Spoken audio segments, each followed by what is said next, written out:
नमस्कार सर्व शिक्षक मित्रांनो, विद्यार्थी मित्रांनो. मानसशास्त्राच्या आणखी एका नवीन तासिकेमध्ये आपणा सर्वांचं स्वागत आहे. आजचा आपला पहिला प्रश्न आहे, थॉर्नडाईकच्या प्रयत्न प्रमाद उपपत्तीमध्ये अध्ययन म्हणजे चेतक आणि प्रतिसाद यांच्यातील बंध दृढ करणे याला काय म्हटलं जातं? तर लक्षात ठेवायचं आहे, सरावाच्या नियमानुसार चेतक आणि प्रतिसाद यांच्यातील संबंधाची वारंवार उजळणी केल्याने जे अध्ययन असतं ते अध्ययनाचं दृढीकरण होतं. म्हणून या ठिकाणी सरावाचा नियम जो आहे, पर्याय क्रमांक बी हे या प्रश्नाचं योग्य उत्तर होणार आहे. त्यानंतर प्रश्न दुसरा बघूया. इयॉन पॉवलॉव यांच्या अभिजात अभिसंधान प्रयोगात घंटीचा आवाज हा काय म्हणून ओळखला जातो? 4 पर्याय आहेत. नैसर्गिक चेतक, अभिसंधित प्रतिसाद, नैसर्गिक प्रतिसाद आणि अनैसर्गिक चेतन.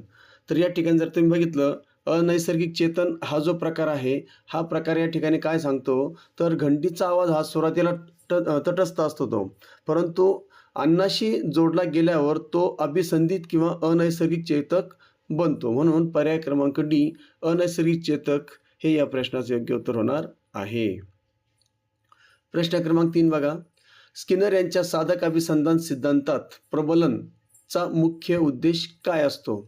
बघा, प्रबलनाचा वापर अपेक्षित वर्तणूक किंवा प्रतिसाद वारंवार घडून येण्यासाठी त्या ठिकाणी आपण केला जातो, असं म्हणणं या ठिकाणी स्किनर यांचं आहे. साधक अभिसंधान जी उपपत्ती आहे त्यांनी मांडलेली आहे आणि त्यांच्या म्हणण्यानुसार या ठिकाणी प्रबलनाचा वापर अपेक्षित वर्तणूक किंवा प्रतिसाद वारंवार घडून येण्यासाठी केला जातो. म्हणून प्रतिसादाची वारंवारता वाढवणे, पर्याय क्रमांक ए हे या प्रश्नाचे योग्य उत्तर होणार आहे.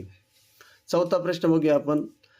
कोहलर यांनी मर्मदृष्टी सिद्धांतासाठी कोणत्या प्राण्यावर प्रयोग केले? आपण सर्व जाणतो की त्या सुलतान नावाचा जो चिंपांजी होता, त्या चिंपांजीवर यांनी प्रयोग केलेला होता. म्हणून पर्याय क्रमांक बी चिंपांजी हे या प्रश्नाचे योग्य उत्तर आहे. त्यानंतर 5वा प्रश्न बघूया आपण.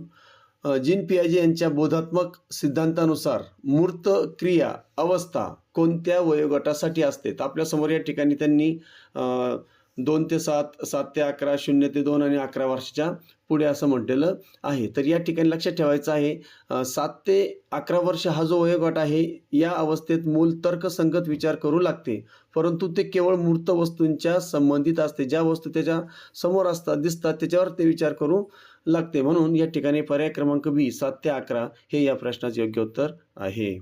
त्यानंतर पुढचा प्रश्न बघूया आपण. प्रश्न क्रमांक 6. लेओ वायगोत्स्की यांच्या सिद्धांतात ZPD म्हणजे काय? तर बघा, आपण या ठिकाणी ZPG बद्दल भरपूर बोललेलो आहोत. ZPG म्हणजे काय, तर मुलांची स्वतःहून करण्याची क्षमता आणि इतरांच्या मदतीने करण्याची क्षमता यामधील जे अंतर असतं त्याला झोन ऑफ प्रॉक्झिमल डेव्हलपमेंट असं म्हटलं जातं. म्हणून पर्याय क्रमांक बी हे या प्रश्नाचं योग्य उत्तर होणार आहे. पुढचा प्रश्न क्रमांक 7वा. अध्ययनाचा सामाजिक अध्ययन सिद्धांत कोणी मांडला? Carl Rogers, Jerome Bruner, Albert Bandura आणि सिग्मंड फ्राईड. तर फक्त सिग्मंड फ्राईड आणि अल्बर्ट बांडुरामध्ये तुमच्यामध्ये गफलत होऊ शकते, परंतु लक्षात ठेवायचं आहे, सामाजिक अध्ययन सिद्धांत जो आहे तो अल्बर्ट बांडुरा यांनी मांडलेला आहे.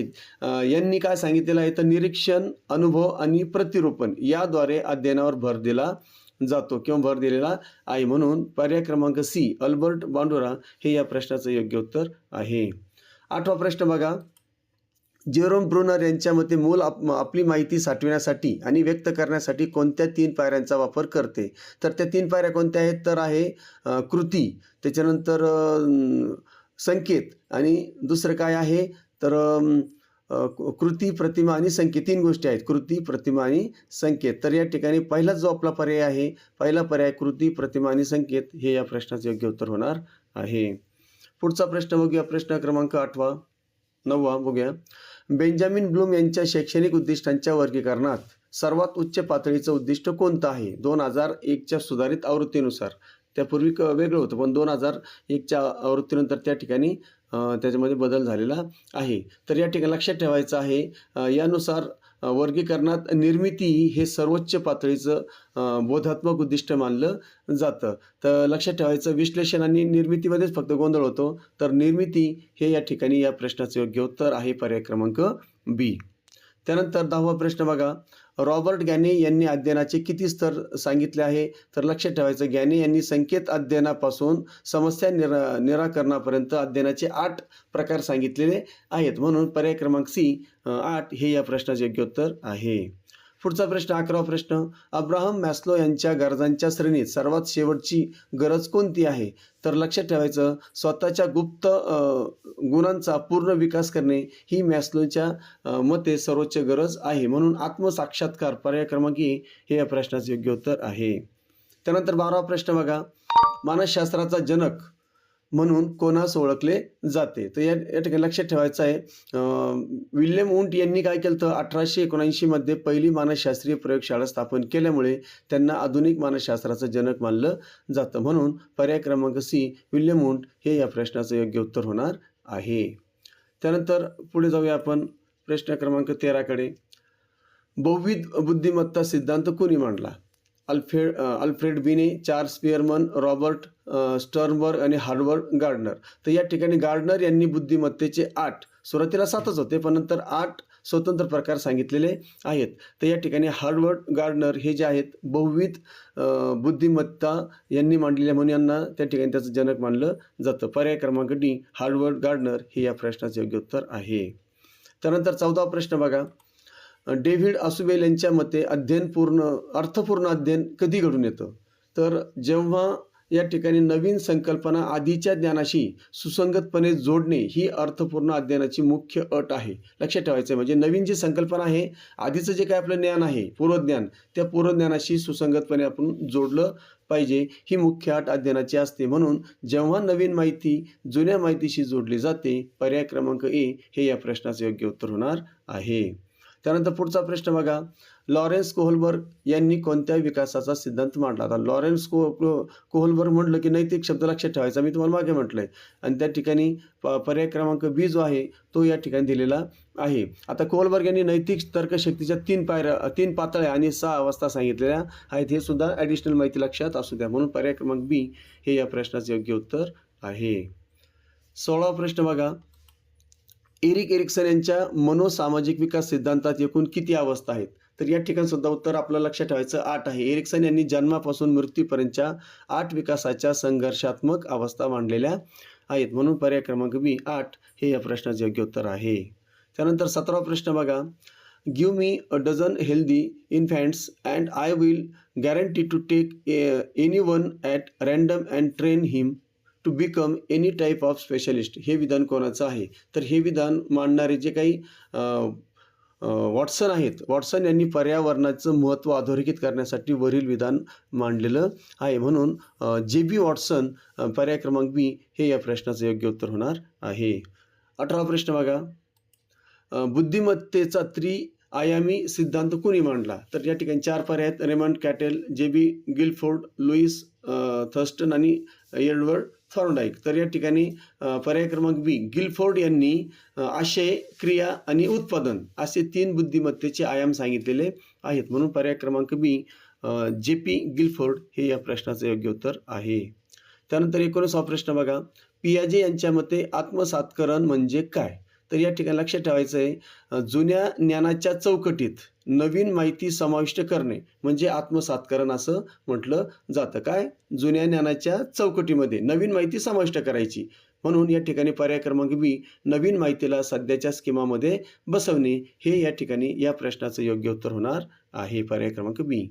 त्यानंतर 20वा प्रश्न बघा, कुर्ल लेविन यांचा क्षेत्र सिद्धांत फील्ड थिअरी कशावर भर देतो? तर या ठिकाणी लक्षात ठेवायचं बी बरोबर एफ किंवा कंसामध्ये या ठिकाणी पीई सुद्धा चालतं, एफचाच या ठिकाणी पीई असं होतो. तर लक्षात ठेवायचं बी बरोबर एफ हा जर सूत्र लक्षात ठेवलं तर आपल्या लक्षात राहतं. लेविन यांच्या मते वर्तन हे व्यक्ती आणि पर्यावरण यांच्यातील आंतरक्रियेचं फळ आहे. म्हणून पर्याय क्रमांक बी व्यक्ती आणि तिचं मानसशास्त्रीय पर्यावरण हा या ठिकाणी योग्य पर्याय आहे. 21वा प्रश्न बघा, एडवर्ड टोलमन यांनी कोणता अध्ययन सिद्धांत मांडलेला आहे? तर लक्षात ठेवायचं पर्याय क्रमांक सी बघा, चिन्ह अध्ययन सिद्धांत त्यांनी मांडलेला आहे टोलमन यांनी. तर या ठिकाणी टोलमन यांनी सांगितलं आहे की प्राणी हे केवळ प्रतिसाद देत नाहीत तर ते बोधन नकाशा तयार करतात. म्हणून या ठिकाणी पर्याय क्रमांक डी हे या प्रश्नाचे योग्य उत्तर होणार आहे. पुढचा प्रश्न बघा, प्रश्न क्रमांक 22, कार्ल रॉजर यांच्या मते शिक्षकाची भूमिका कशी असली पाहिजे? तर मागे आपण म्हटलं होतं शिक्षकाची भूमिका कशी असली, एक सुलभक असलं पाहिजे, हे की नाही? म्हणून या ठिकाणी पर्याय क्रमांक ए सुलभक हे या प्रश्नाचं योग्य उत्तर होणार आहे. 23वा प्रश्न बघा. गेस्टाल्ट या जर्मन शब्दाचा अर्थ काय होतो? तर आपल्याला गेस्टाल्टवाद आपल्या डोळ्यासमोर आला पाहिजे. गेस्टाल्टवाद काय मानतो? कोणतीही वस्तू ही तिच्या भागांच्या बेरजेपेक्षा मोठी असते असा गेस्टाल्टवाद मानतो. म्हणून या ठिकाणी पर्याय क्रमांक ए समग्र किंवा पूर्णाकृती हे या प्रश्नाचं योग्य उत्तर होणार आहे. पुढचा प्रश्न बघा. 24वा प्रश्न. अध्ययन वक्रातील पठारावस्था कशाचं दर्शन घडवते? त्या ठिकाणी 4 पर्याय आहेत. अत्यंत वेगाने होणार अध्ययन, अध्ययनाचा शेवट, चूक होणे. सगळ्यात शेवटचा पर्याय मात्र योग्य पर्याय आहे. अध्ययनातील प्रगती थांबणे यालाच पठारावस्था असं म्हटलं जातं. जेव्हा प्रयत्न करूनही प्रगतीची गती मंदावते किंवा स्थिर होते तेव्हा आपण त्याला पठारावस्था म्हणतो. म्हणून पर्याय क्रमांक डी अध्ययनातील प्रगती थांबणे हे या प्रश्नाचे योग्य उत्तर आहे. पुढचा प्रश्न बघा. प्रश्न क्रमांक 25. मानसशास्त्रातील मनोविश्लेषण या संप्रदायाचे जनक कोण? आता मनोविश्लेषण म्हटलं की सिग्मंड फ्राइड आपल्या डोळ्यासमोर आले पाहिजे. सिग्मंड फ्राइड यांनी अबोध मन आणि इदम, अहम आणि पराहम या संकल्पना मांडलेल्या आहेत. म्हणून सिग्मंड फ्राइड हे या प्रश्नाचे योग्य उत्तर आहे. पर्याय क्रमांक ए. त्यानंतर 26वा प्रश्न बघा. पियाजे यांच्या मते अहम केंद्रित जी काही वृत्ती आहे कोणत्या अवस्थेमध्ये प्रामुख्याने दिसून येते?